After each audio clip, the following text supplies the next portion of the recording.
Hello everybody, Trackmaster in 2016 back again. So this is a brand new custom for 2020. It is the a custom railgun.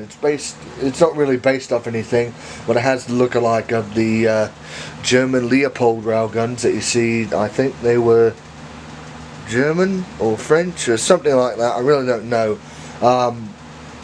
But yeah, we have this railgun here. And I'm very, very happy to get this custom done. So, yeah, we have the Thomas Goes to War train, even just there for aesthetic purposes. And we have the little armoured car here. So let's take a look at the armoured car first.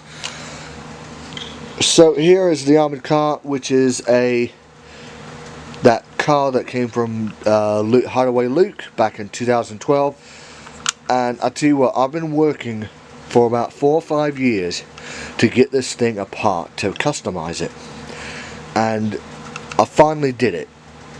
It was a pain. It was a pain, and I hope Mattel or Fisher-Price or whoever made this back then never does this type of thing again. It was clipped in there. There was no screws, as you can see on the bottom. There was no screws, and it was a pain to get apart.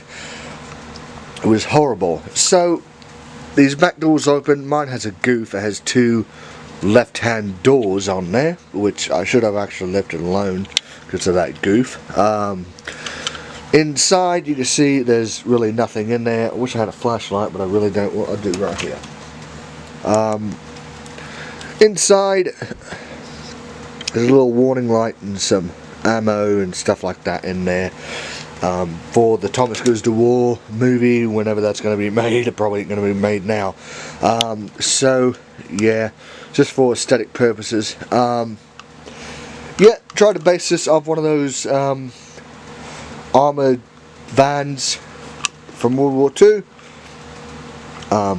So yeah, and it looks like one of the armoured vans from World War II, actually, if you look at it right. One of those old German vans. Kind of cool, actually. I do like. I wish they would make more of these type of cars in this length. I mean, it's plastic axles and all that. Yeah, they may have to add some screws, but I wish they would make more of these. I could probably find some on eBay and paint them up and make a whole line of these. These are kind of cool cars. They're unique cars. It's sad it's only sold in. It was sold in Hideaway Luke set. Really sad. They really missed the opportunity there. But yeah, I like it. Like this custom. So let's get to the big boy here. Okay, now this is going to be very, very hard for me to review because it is so big, but I'm going to move it into here, onto the road section here, and we'll get a good look at it. And what it is 2 what do they call those? Well wagons, literally bolted to this cannon here. So yeah, I have to try to get this in focus.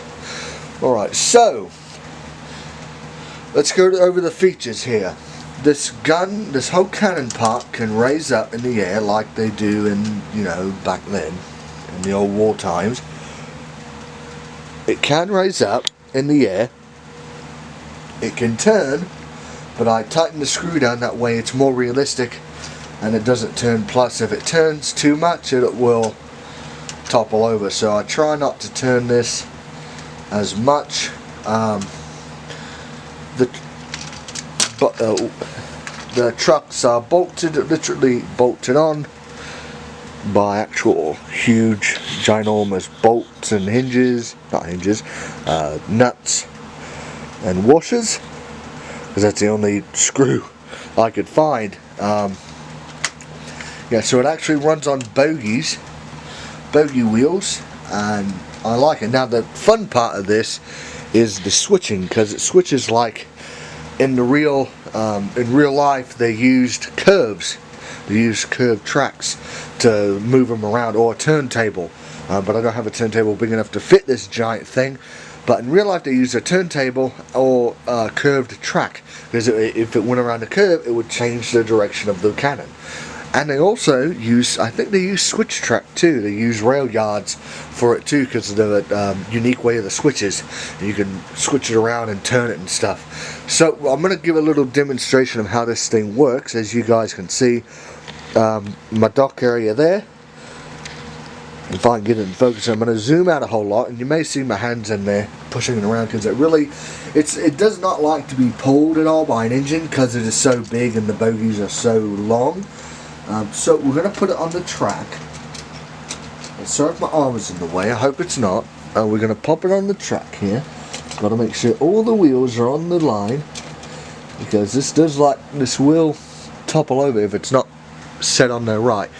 Okay, so what you do, if you're fighting an enemy force and they're flying planes over or dropping stuff on you, what you can do is you can pull this one truck here over first, switch the track midway over the other truck, pull this in, keep it pulling, keep it going, and look, it kind of gets stuck a little bit because of the trucks, but look, it actually turns. Oh, the chain's stuck, hold on a minute.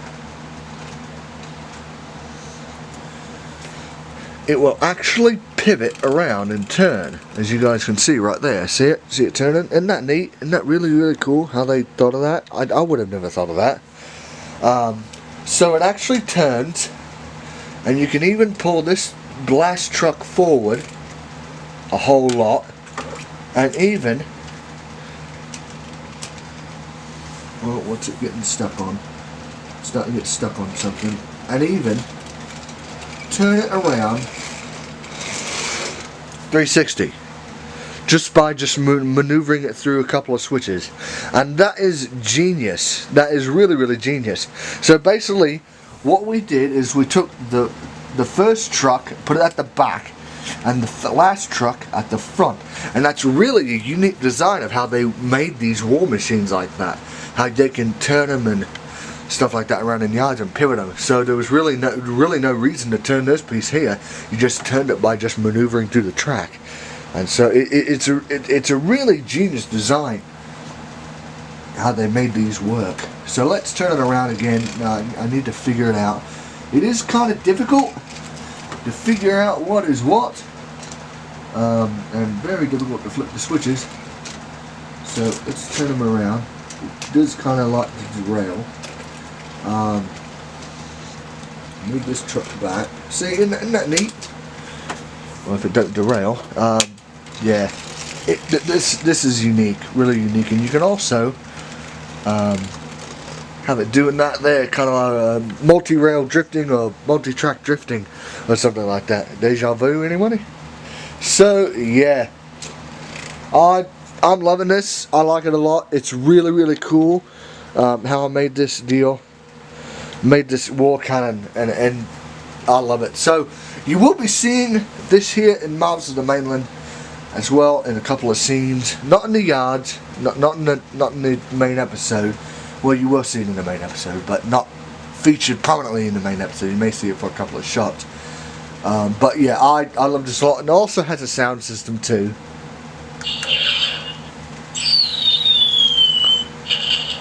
Which I should have showed that at the start.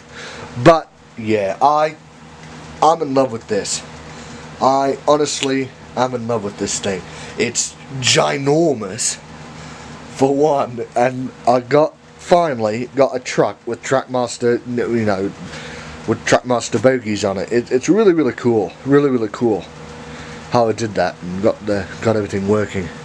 Because yeah, I love it. I don't know what brand it is. But if they do, if you guys can tell me what brand this is and where this came from, because I found it at a thrift store, Goodwill.